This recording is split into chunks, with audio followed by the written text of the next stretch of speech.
I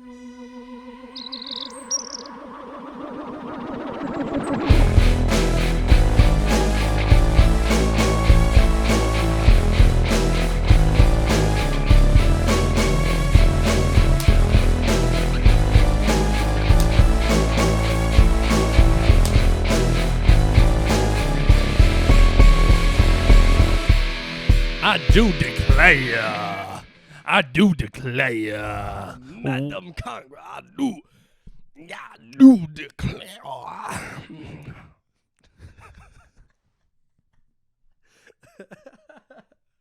I do declare. Welcome everybody to the Charlie Broke Show with your host me and my producer here, Young Davy. Yo. I do declare. So the TikToks for the Bama Rush have began. If you haven't seen these TikToks, let me explain. So pretty much it's usually white women, blonde hair, like classic out of the box white women. Like a stereotypical white woman. Yeah. To a degree. Valley Girl. That's what I call it. To an extent, yes. Yeah. And it's them going like they stand in front of a camera and they go, my shirt is this, my pants are this, my ring is this, my ring is this, my ring is this, my earrings are this, my ring is this. It's crazy. It's like they break down every single thing they're wearing by name. Okay, yeah. It's the most material thing you've ever seen. Like, it's so, and it's not even drip. Like, it's so, it's not even drip. Like, if you saw a woman like wearing what these Bama Rush girls are wearing, you go, that's just a normal outfit. There's nothing exciting.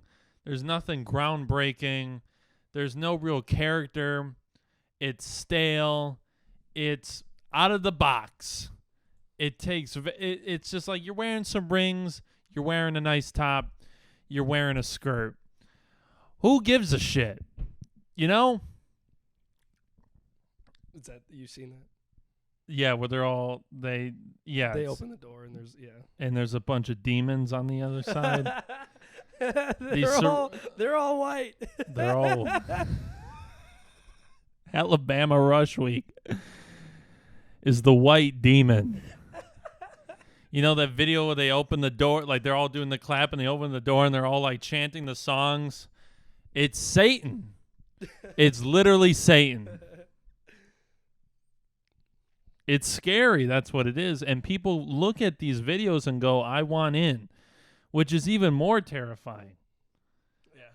It's terrifying. Like, I want someone like, all right, this is pretty much what got me onto this topic. I watched this documentary called Bama Rush. Now, I really encourage y'all to check out this documentary. I'm going to go into it in depth.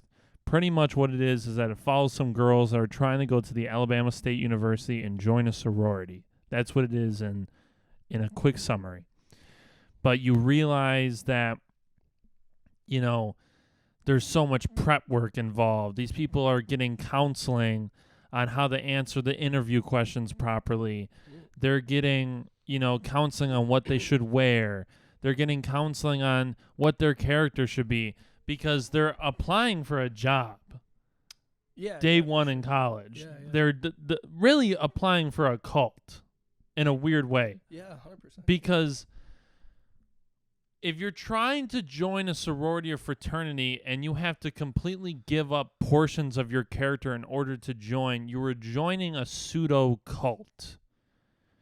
You're joining a college-sponsored cult, right? That gives you a license to be kind of a dickhead. And,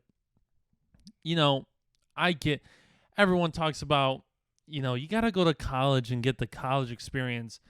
The college experience is having no money, doing a bunch of drugs for the first time, having awkward sex in a dorm room, right?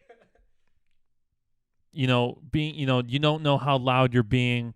I remember one time I was in a room and upstairs people were going at it, and the banging was just like boom, boom, boom, boom, boom, boom, boom, boom, over and over. And then the neighbors thought it was us, so then they started banging on the wall. Yeah. And then the other neighbors thought it was us, and people were slamming on the door, so you had 3 sets of going on at the same time.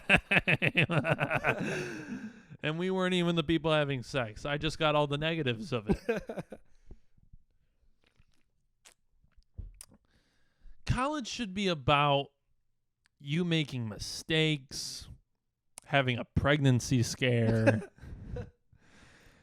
telling your friends that you're gay and not telling your parents, coming out as trans to a very few people and then putting on like a choker for the first time and feeling like exhilarated.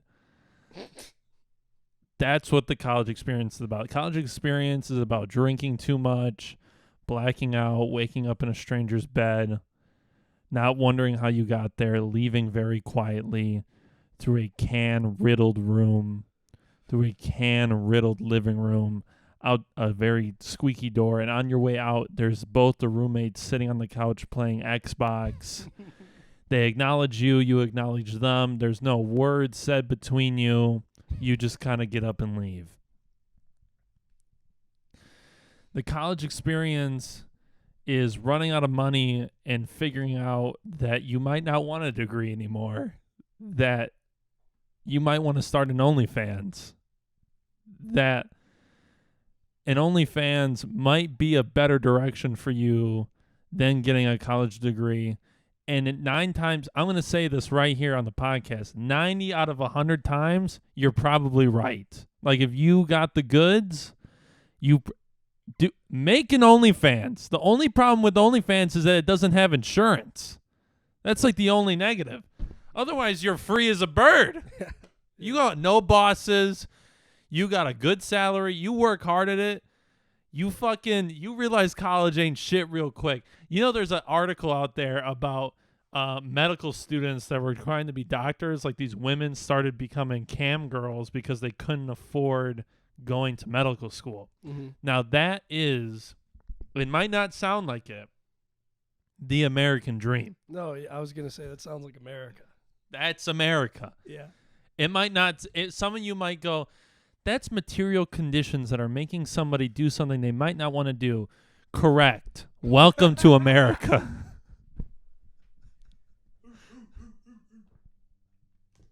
Yeah, for sure. Why not? And I hit my vape. Listen, I'm pro-cult. I'm pro-relinquishing your identity in order to fit in with a crowd. Because most of y'all ain't shit. Most of y'all ain't shit. If you can figure out a better version of yourself in order to fit in with the crowd, you should probably do it. In the long run, you will be more successful. Being yourself, one of the most dangerous things anyone's ever done. One of the most dangerous things. Because being yourself means taking risks. It means being socially awkward. Being yourself means you're not wearing the right things at the right time. Being yourself means you're a version of yourself that isn't networking properly right. Now, some of you listening might be like, well, I want to live my true self. I don't want to fit in with the crowd. And that's great. You probably will be poor forever.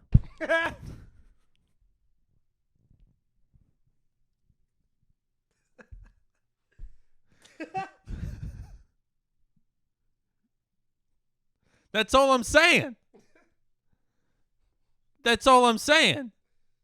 Like, even if you get a degree, like, you're not going to get into the job you want. That recruiter or that person who's interviewing you is just going to go, they're going to look at your nails and see the way that they're painted. I'm talking from a male perspective here. They're going to see your nails are painted and they're just going to go, you might not fit in to what we're trying to do here. We have a mission here. We have a culture here. We want everyone to operate in a certain way. We love that you love being you, but we love you being us more.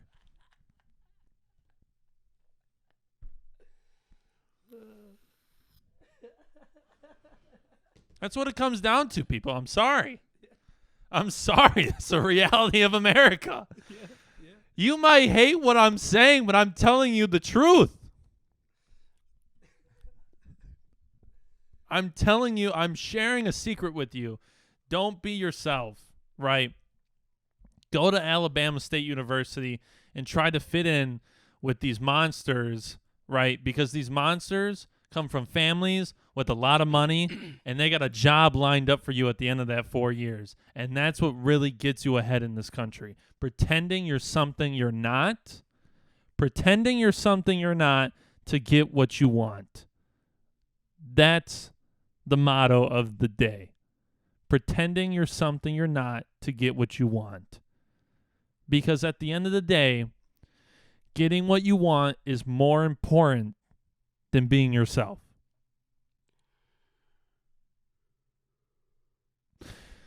So I was watching this documentary. Yeah. What was it called? Bama Rush. Bama Rush. I'm going to watch it. It's a very good documentary. I love documentaries. So like I said, they get these counseling and trying to become this utterly different person to join these sororities. Now, these sororities are very strict. Mm-hmm. And these sororities want you to act a certain way, to dress a certain way. They don't want you to break their rules. They want to make sure that you're going to operate in their little system as well as possible, right?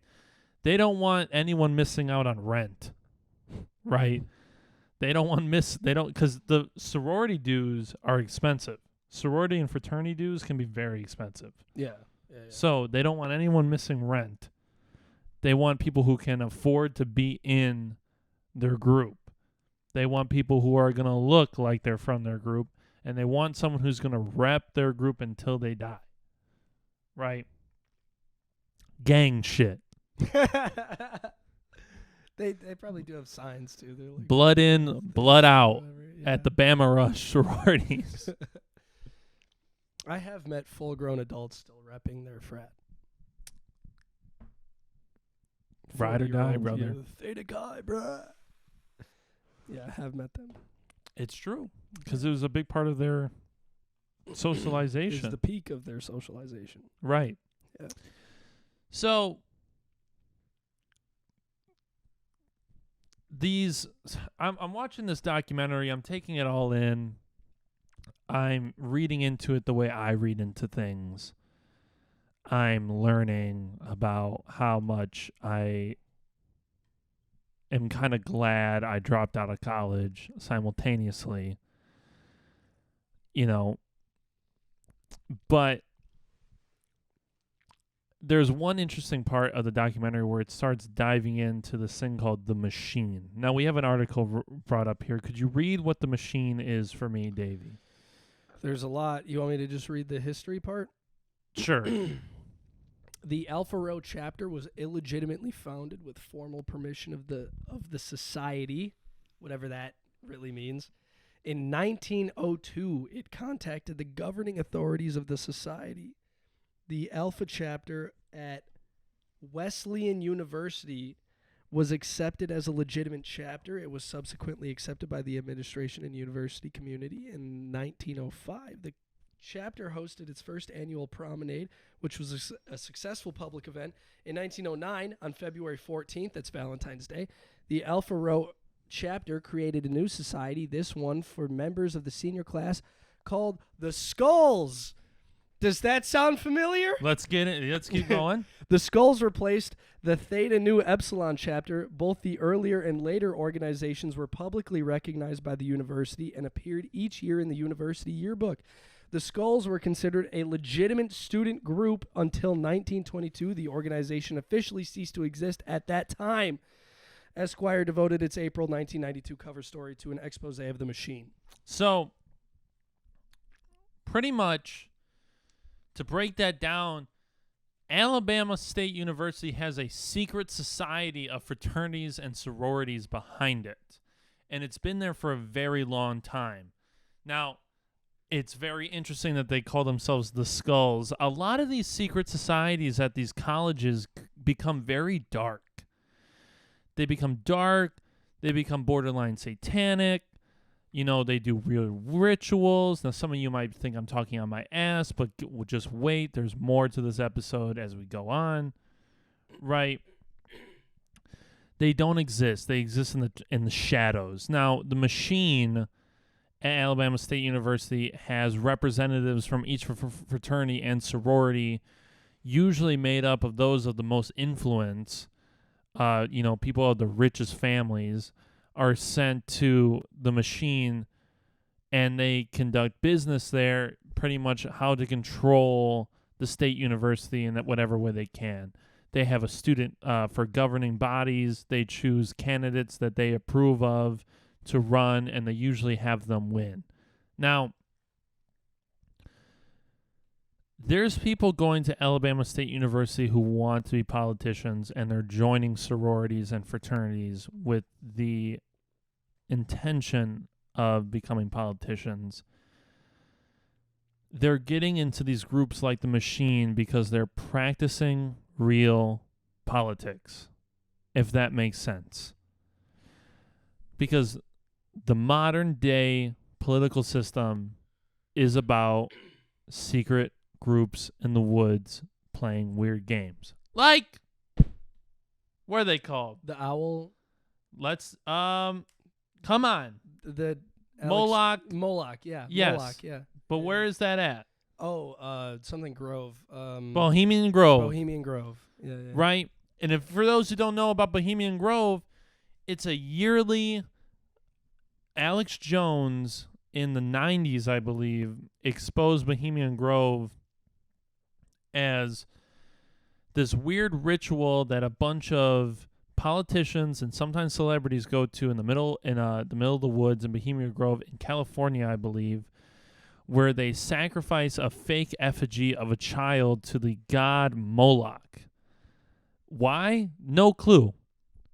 It's all fun and games. These dark, they play this weird ritual role in politics where these people who are politicians have to play these games where they go play pretend cult leader in the middle of the woods. And what is going on in Alabama State University is the same thing. Pretending to be little cult leaders. Because they're practicing business. They're practicing politics on a scale where real money comes into play. That's what people don't understand. That's the part that people are missing. You got anything interesting over there? You're reading it? I mean, I'm not. I was just reading. I mean, the history's whatever. You know what it is. But I don't know. My whole take on the thing is, it's kind of cringe.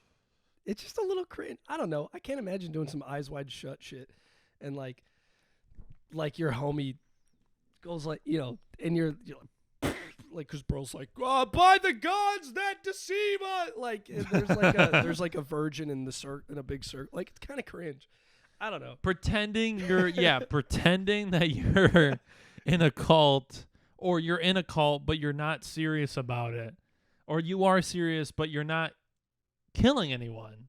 Yeah, you're not actually doing anything. You're just you're acting. Right. Everybody puts on the robes. It's cringe. It's a little It's cringe. playing dress up in the woods. Yeah. It makes no sense. Why these people do it, no clue. Because the history behind Bohemian Grove is that it was started by an author. Can you look up who wrote Tom Sawyer? Oh, really?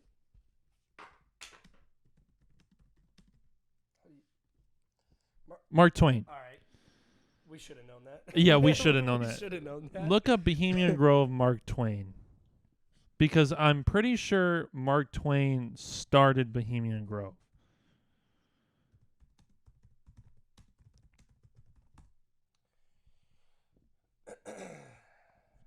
Not getting a hit here. But Bohemian.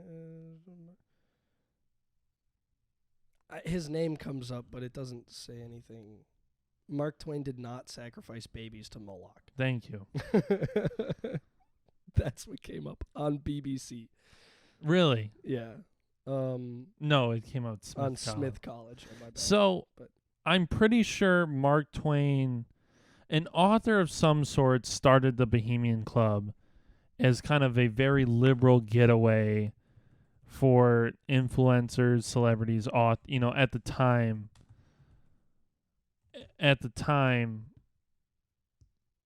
And then it turned into, so you're getting the Bohemian Club, which is like a real place. We got to get on DuckDuckGo. I'm telling you, we got to get off Google. I've been saying this. The Bohemian Grove, which was this liberal getaway that was created, but then it became where politicians got involved, and it flipped in the 1960s to be more about politicians, and there was a lot of Republicans there, so it got away from kind of the dream of it. And like I said, it's a bunch of these politicians in the woods pretending to sacrifice an effigy to a god that isn't worshipped, which is strange, right? It's not like they're doing some weird things in the name of Jesus Christ or Lucifer. They're doing weird things and to the sacrifice of some ancient demon.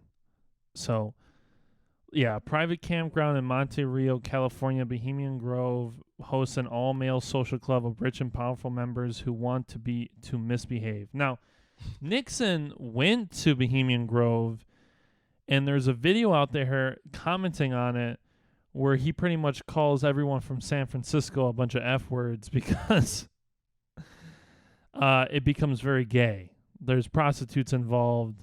It becomes very homosexual. And it's a lot of dudes being dudes, to say the least. It's a men's club. The club's motto is "Weaving spiders come not here." C-O-M-E, not C-U-M. Weaving spiders come not here. But let's move on. I wanted to talk about here's the thing. When it comes to these groups, click on it.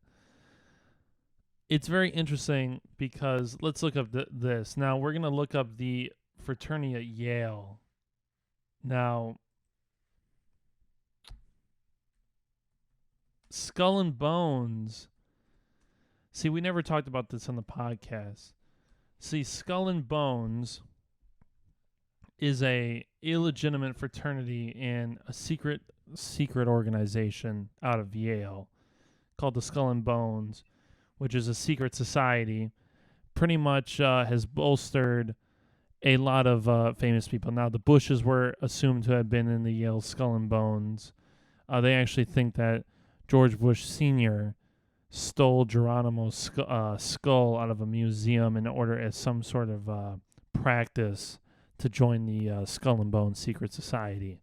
Now, they have weird rituals. There's supposed to be where they play dead in caskets, blood rituals, things like that.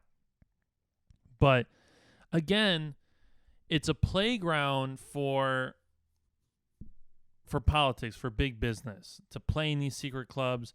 What a lot of it has to do with, what people don't know, is that a lot of these clubs have to do with the fact that they want to see how well you can keep a secret. That's what a lot of it is about. Now, George Bush Sr., before he went to Yale,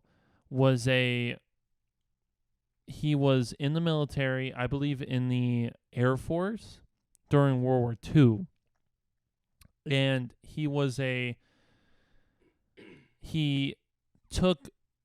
used sophisticated cameras at the time to take pictures of islands that we were going to invade during World War II against the Japanese. Now, when you're in that kind of position, you're in a top secret classification, right? You're doing spying, you're doing intelligence collecting for the U.S. military. Now, he gets out after, kind of being a spy for the United States, goes to Yale. Yale picks him up, looks at him and goes, "You already know how to keep a secret. You come from a powerful family. Why don't you join our little club? Do some rituals, do some fuck shit. Join the Skull and Bones, and let's see what you can do." And pretty much what the Skull and Bones is for is that it's a really good picking ground for CIA agents. Why? Most people don't know that a lot of CIA agents are a bunch of frat dudes because they care about fraternity, they care about secret society, they know to keep a secret, and when they come from powerful families, they know what the get down is, if that makes sense. They know how the world works in its, all-powerful money-collecting ways. Now, could you look up for me what year was George Bush in the CIA?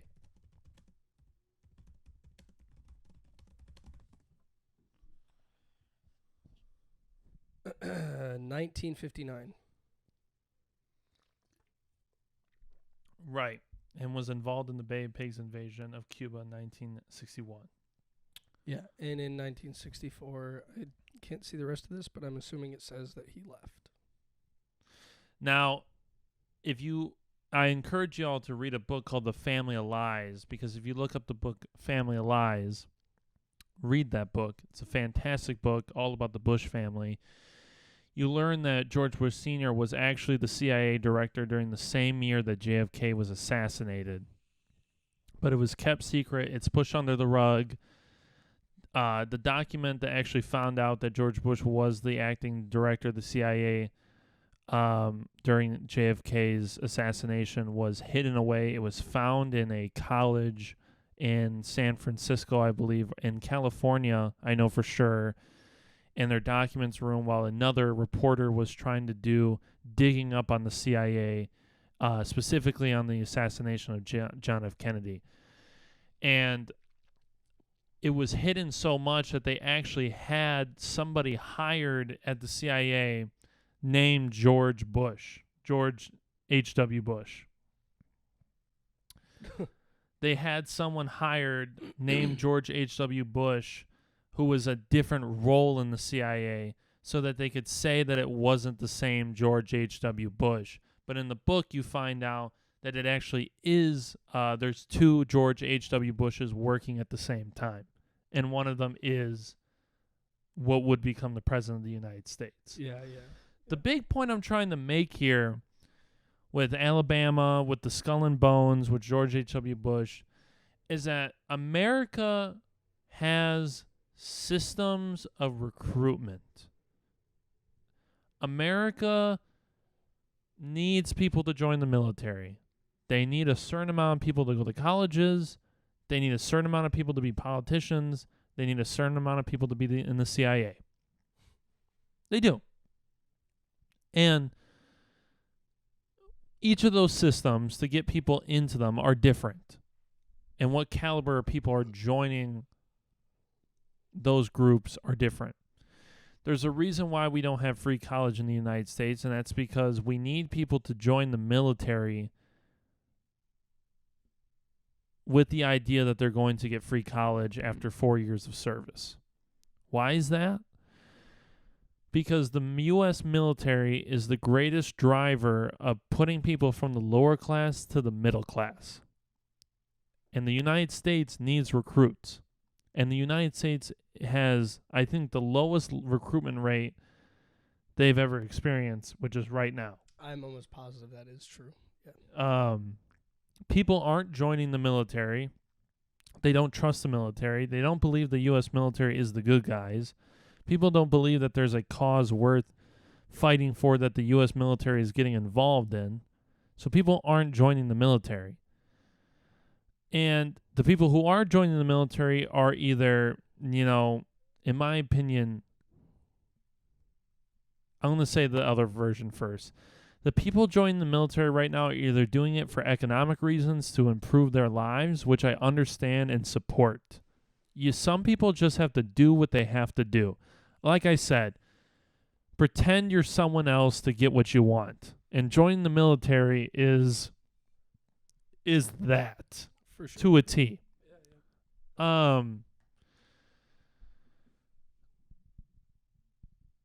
The other people who join the military are people who really think that we're the good guys, and those people are stupid. Because we probably aren't. There's a lot of cases where we turn out not to be.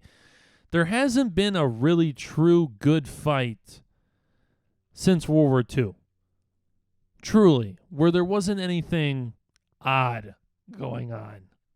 And even World War II has some strange things. The Franklin D. Roosevelt knowing that Pearl Harbor was going to happen is a big one.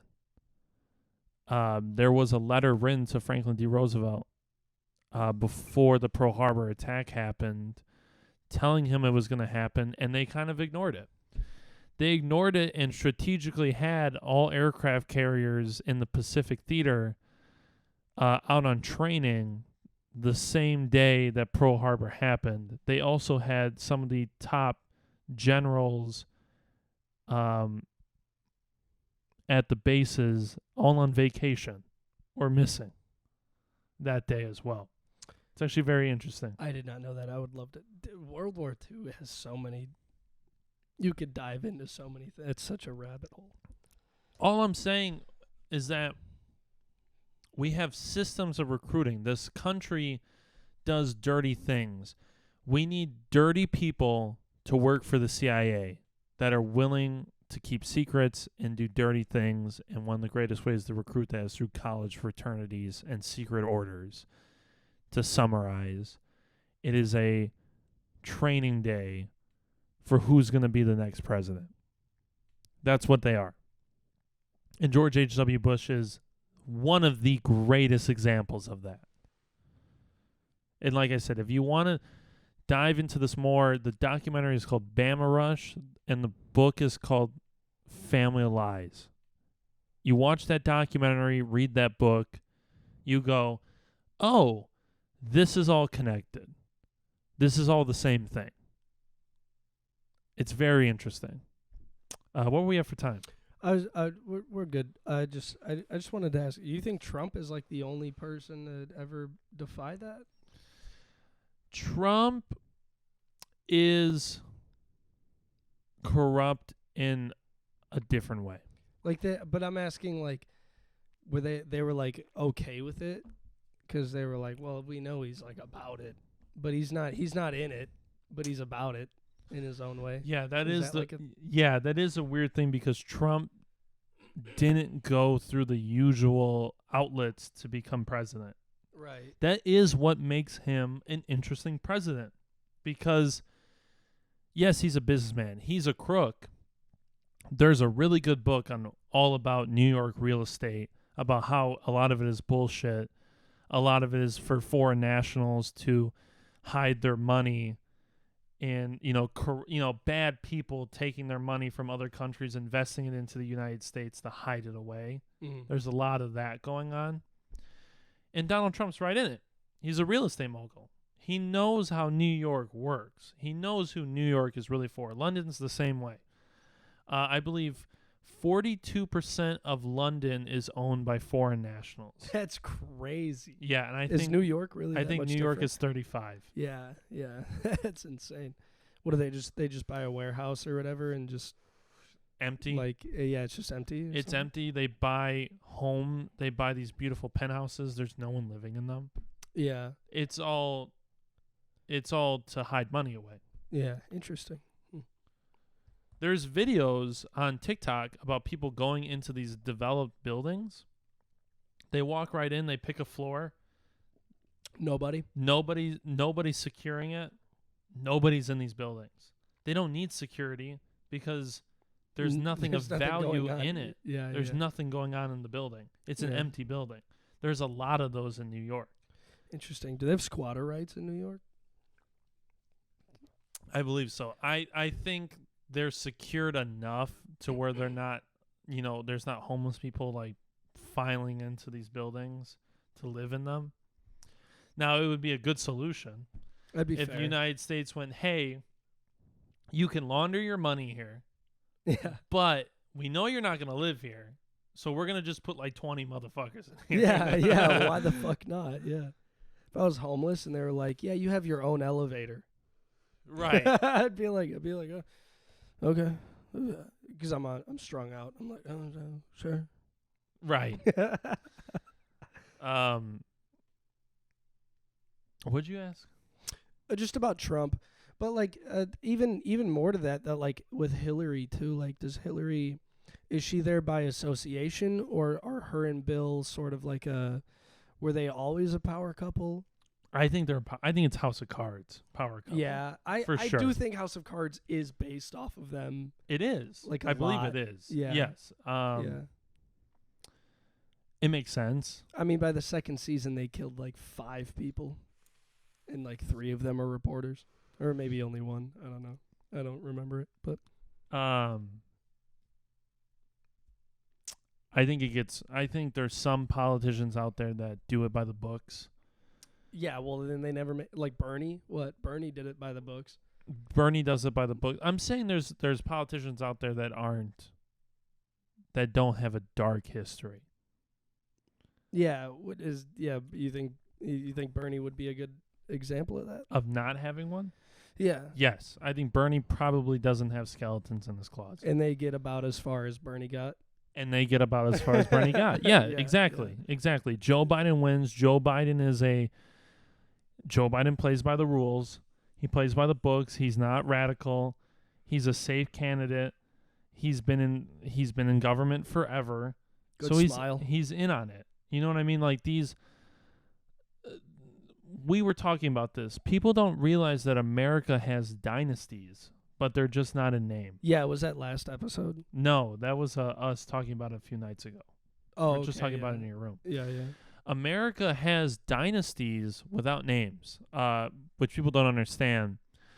America will have a shift in government that's so strong that every cabinet, Congress, judicial gets filled in with members of a certain ideology. And I don't mean Republican or Democrat. It happened during Abraham Lincoln with the shifting of the economy of America, specifically, obviously going from no slavery was a huge portion of that. That's a dynasty where you have people who are or you have people who have the ideology of shifting the country entirely, all in line to become the next predecessors of power, right? There is a strategy going on there, and Trump threw a wrench in it. And Trump may have made his own because the Republican Party loves Trump so much that they love candidates who love Trump. Right. Which is that DeSantis? No, because DeSantis and Trump headbutt each other. Like Marjorie Taylor Greene. I heard the name. I don't know anything. Marjorie Taylor Greene is because she's almost borderline QAnon. Oh, okay. Yeah. You know what I mean? Yeah. I'm saying Trump made his own shift in the paradigm of the Republican Party. He has waved in his own dynasty. The next president if Donald Trump loses to Joe Biden, which I think he will, the next president, because Donald Trump won't lose twice and run again. He's not going to run a third time. Too old. It's a lot of money. The next candidate that will come out of the Republican Party will be like Trump. For sure, yeah. They'll want someone who's like Trump. Someone it's the Shane Gillis bit where he's like, your wife's a dog. Ted Cruz, your wife's a dog. Right. Got a dog, wife Ted, or whatever. Yeah. They're going to want someone who's vulgar, speaks loud, is all about the country, is America first. Respects no rules. That's the next candidate that will come. Like, the Republican Party is now set up to be just different versions of Donald Trump. Yeah. But and you were kind of I think you were talking about that on last episode. Do you think that there's going to be a new we didn't talk about this, but do you think there's going to be a new party that emerges sort of like far left and then right and then far right? Do you think there's going to be No, it'll be like what will happen is that there will just be sections of each party that are more radical than the other. Right. And they'll spring up in the most radical parts of the country. There's going to be very America First candidates coming out of very Republican parts of the country, and there'll be very leftist politicians coming out of very left-wing portions of the country. It's going to be like white people that hate minorities on the far right, and then minorities that hate white people on the far left, and it's like they're doing the same thing. It like means the same thing. It's just like at the extreme. Like if you were to take it to a ridiculous extreme, like it would look like that, but in reality, it's going to be. Yeah, I think the right wing will borderline be racist for sure. Yeah, yeah. I think the left wing will have, it might have a little bit of that ridiculous anti-white sentiment. Mm-hmm. That there is definitely leftists who have that.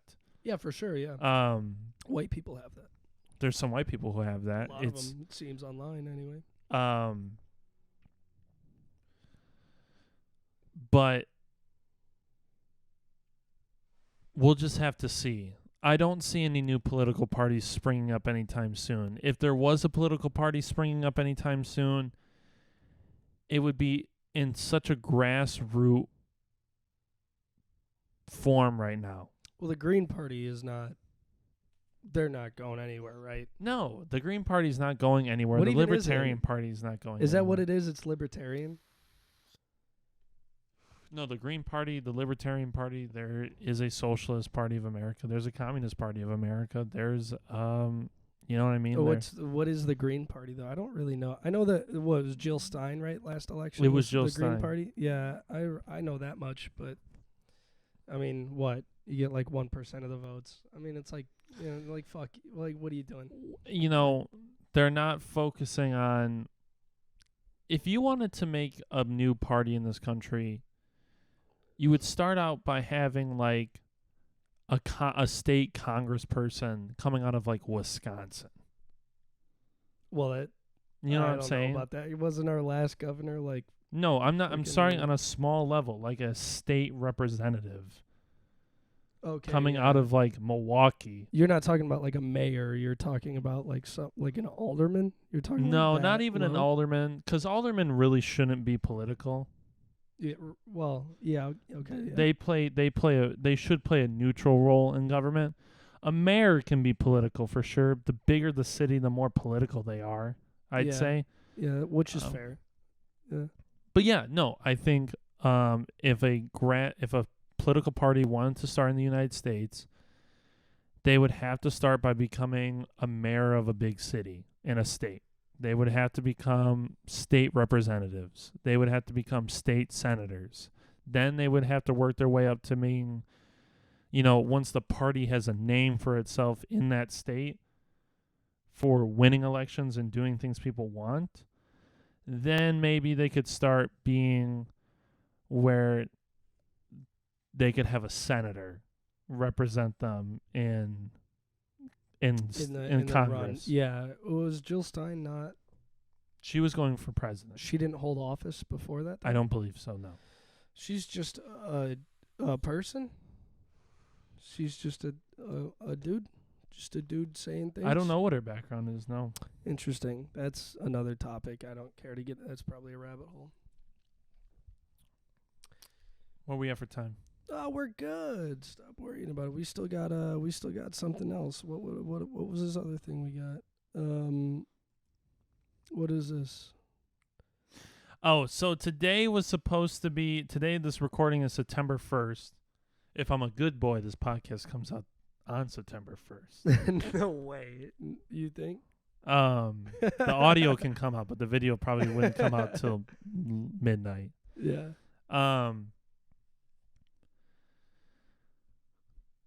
September 1st was supposed to be a general strike for the United States. It was TikTokers talking about it. If you look on the website of this general strike that's happening, it has right-wing support, it has left-wing support. They're not united on the same front.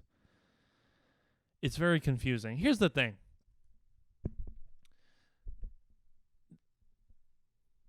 this country is lazy. This country, or it's not even that it's lazy. Oh, it's the okay. Sorry, keep going. Yeah, okay. It's not even that maybe it's lazy. It's just that the material means of protesting are not available. They're just not. A general strike isn't going to work. What would work is if like an entire city went on strike, which has happened before, but it has ended in violence. And that is what America is afraid of the most, is any sort of violence coming out of these protests, because for whatever reason, we have it drilled in our heads. They told us in elementary school that the most powerful form of protesting was peaceful protesting. The Civil Rights Act wasn't passed till after the government killed Martin Luther King Jr., and there was rioting in every major city for 2 weeks. That is when the Civil Rights Act was passed. After cities were being burned. That's when change happened. I'm not on this podcast right now saying that anyone should do anything silly or violent or hurt anybody. All I'm saying is that nothing has really changed unless people were a little scared. That's all I'm saying. So, picking a day out of the year where no one goes to work doesn't do much, because what, you're going to miss a day of work and then just go back the next day? I mean, you're going to miss a day of work, you don't buy anything, you don't, what, I get it. I get the premise. But it's not winning, right? We need a united front here of people protesting for something bigger, almost one at a time. People should be protesting for Roe v. Wade to get overturned. People should be protesting for health care. There should be protests for the tax code to be simplified so everyone pays their fair share of taxes. Right? But no. Every election season, everyone gets all fucking worried. And then they vote for Joe Biden and they're like, we did it, guys. Everyone go home. Pack it up. He won. We saved the day. Right? It's like, no, dummy. You just prolonged the inevitable. You should have voted for the guy that you didn't want to win so people could get more upset so something could actually change in this country. We need people angry. We don't need people going, phew, that was a close one. No, we need people like, what the fuck is happening outside? It needs to be dangerous. Like, if people in this country won't change until there's, you know those little warnings you get in the morning about air quality? It needs to be like those pop up and it'd be like, your kids will die if you go outside today. That's when things will start to change. When people are afraid to die. Because then it's like, well, if I'm going to die already, I might as well pick up a gun.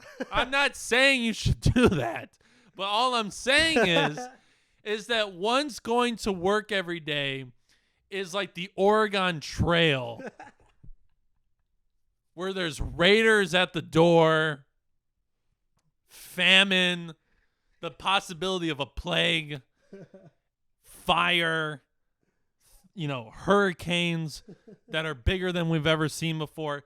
That's when people will go, you know what? Charging the Capitol doesn't sound like a bad idea.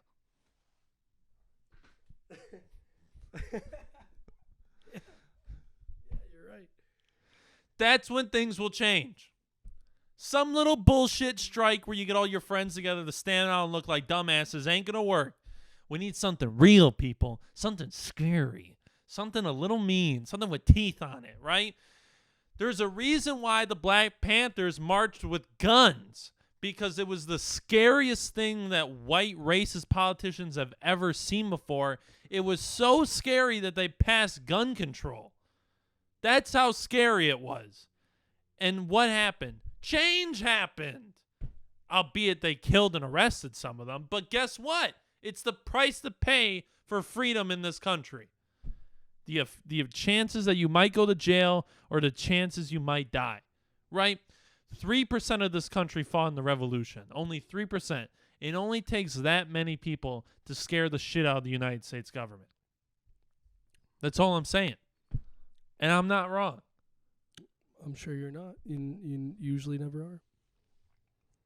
I don't know. I'm just a student, and you're the teacher at this point. I do think it's funny though, people advocating for this this protest, which clearly didn't get nearly enough traction. No. There's like five friends being like, "Well, we're not going to pay rent, and we're not going to go to work," and they just got evicted, and just right. like, dude, just like nothing happened, but their lives got worse. So like and they're like, well, the man's bringing it down, like whatever. They're like, we got to go harder, and it's like, no, like your life just sucks now. Like you just made it worse. I don't know. I definitely like not paying rent and not going to work is not the solution. They think it's like the not using a bus or whatever thing, the right. Martin Luther King thing. It's not that. It's not that.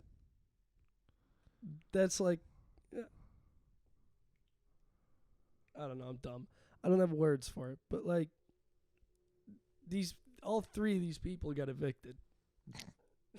People lost their homes over the general strike.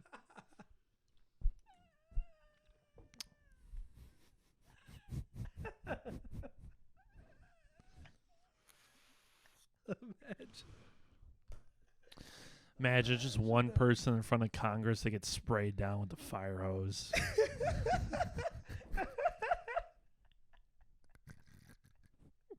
They just have like a spotlight, but it's a fire hose like in the top right corner of Congress, and they're just waiting. You know they don't use fire hoses anymore because it's like racist. What do they use? Guns? Have you ever seen? They want to use that new like ray beam thing that like causes the sensation of burning. It's a cancer ray. It's pretty much a cancer ray. Have you ever seen that? No. Oh, shit. Yeah, the new modern riot control is a cancer gun. Oh Jesus! I don't even know what do I click on? I don't even know. Scroll down. Active denial system. It's called ADS. Dude, it's a directed energy weapon. They got fucked by the U.S. military. All right, sorry. ADS is funny because that's what it means, aim down sights in video games.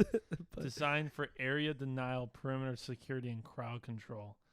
Yeah, it's like a APC. Oh my God. And then it has like this radar, like satellite on top of it. And it shoots out like a death beam. And it makes you think that you're on fire without being on fire. It's a fucking heat ray. Oh my God. How is that any better than the fire hose? People called the fire hose racist, and now we got a fucking heat ray on the streets. Dude, I remember when Kenosha had the riots and they had the bear what were they called? Bearcats? Yeah, it was Bear Club. You're close. Bearcats? You're close enough, yeah. Dude, just roaming around in the street like they weren't some military vehicle. Like, that's normal. So, yeah, let's roll out the machines with heat rays on them. Give a crowd of 2,000 everybody gets a panic attack at the same time. Dude, if heat ray guns are legal, RPGs should be legal. It's only fair. It's only fair. Like, it needs if the military has something like, dude, you remember when the Kenosha riots were happening and after Kyle Rittenhouse, you remember when they released drone footage? Do you remember that? No, they had drone footage of the entire thing that happened with Kyle Rittenhouse. I wasn't here for the night that it happened, but I was here 2 days after. But I'm just saying after the fact, they had drone footage used in the trial. Drone footage that was at 3,000 feet in the air. Oh, so you mean they had like satellites just like. Dude, I'm just like. if there's a mass riot in this country, the problem is that they're gonna take those damn drones and kamikaze them in the crowds. Yeah, they all like the fucking what's the Call of Duty fucking battle royale where you throw like 8 C4 on a fucking ATV. An ATV, and you just ride it into a tank and hop off and blow it Right. up or whatever. That's what just we're gonna. that. It's just yeah. gonna be Yeah. And the United States will be put on trial for drone strikes against its own citizens in the future. Yeah. Well, they've done worse. Well, it's September, isn't it? Oh! The anniversary. Everybody has their cakes ready, I imagine, with 2 candles. What day does that land on? Should we do our? Oh, what? Yeah, it probably is. No, it'll be. Look up a calendar. It'll be real 2. quick. It'll be 2. Well, you don't know how to do a calendar on this. It's 2. It's What? You got. That's what I'm saying. You got 11 on here. Oh damn. Yeah, I'm sorry. That was. I'm sorry. Yeah. No. Just look it up. No. on Google. Why? Yeah. Look it up on Google. It's on Monday, so it'll be next week's episode. It'll be 2 episodes. Should me and you watch a big 9/11 documentary and do a 9/11 podcast? Can we recreate Tim Dillon's skit where he walked around in a custom-made costume as the Twin Towers? No, was that it? Oh, am I thinking of the pyramid of Epstein's Yeah, he went pyramid? to Epstein's pyramid. That's what I'm thinking about. Yeah, no, we could do we could do like a zeitgeist like commentary thing. You still haven't seen it. I want to show it to you. It breaks down like everything about 9/11. It's called The Zeitgeist. Everybody should watch it. Now, for the record, we believe that 9/11 absolutely happened, but it's a little. I think there's some tricky. What do you mean? Well, things about obviously it fucking happened. I mean, have you ever heard Pete Davidson? His dad is fucking dead. His dad is dead. His dad was a firefighter. Yeah, obviously it happened, but like, at what cost? there's like so much. There's so much sketchy shit. There's a lot. There's no footage of the plane hitting the Pentagon. It may or may not be. That's weird. I mean, here's the thing. It also hit where all of the records of the Twin Towers in 2.7 trillion dollars. Yeah, the $1 trillion was that disappeared a day before. And I'm not a conspiracy theorist, but it is fun to think about. These things. The CIA. I mean, they're not doing nothing. They're not doing nothing. They're up to something. They got to be doing something. I mean, they can't just be in Libya making a new dictator all the time. They got to be doing something in the U.S. Let's wrap this up. You want to wrap it up? I don't even think we're close. We're close. Oh, let's do some riffs. The riff, we just did the riffs. Oh, was that the riff? When I start talking a lot, that's when it becomes the riff, I guess. Thank you, everyone, for listening. Please share, like the podcast. Check out Young Davy's music. We have a show coming up. 22nd at, the brewery. Lakefront Brewery in Milwaukee with Micah Emreich. And Dwayne, I do not know if Dwayne goes by a further stage name, but one of the most incredible drummers I've ever seen in my life, actually. Better than the Octopus. That's debatable, maybe. I don't know if I'd give him that, but he's great. What are you doing? Are you texting? We're on the outro, and you can't wait 2 seconds? I think somebody's here, that's why. Someone's here? Oh. The boy? Yeah, I think the boy's here. Oh, jeez. Tell him to go sit in his... We're at an undisclosed location here. Yeah, it'll be a fun show. I don't know. I'm not ready. You're ready as a motherfucker. I'm not ready. Anyway, who gives a fuck? Yeah, come check us out if you can. We'll have more details. I'll post it on the podcast. Imagine that. No one saw that. It's fine. Davey almost spilled Liquid all Spill over. liquid all over this $150 laptop. That was a $700 laptop. Yeah, it was. It still is. It was. No, it's not. It's only a year old. This is a year old. Yeah. I couldn't even run Fortnite on here. You see the shit I gotta deal with. Couldn't even run Roblox on this bitch. I'm a Roblox playing. You're a Roblox. I've been playing a lot of Roblox lately. I just got Starfield. I'm so excited to fucking get into that. I'm so excited. I'm going to get it too. I'm going to get it. Well, you have a job now. Okay. But I mean, like, you have income to waste on. Yeah, video games. yeah. Well, don't downplay my life so much, but Thank you, everyone, for tuning in. Bye. bye.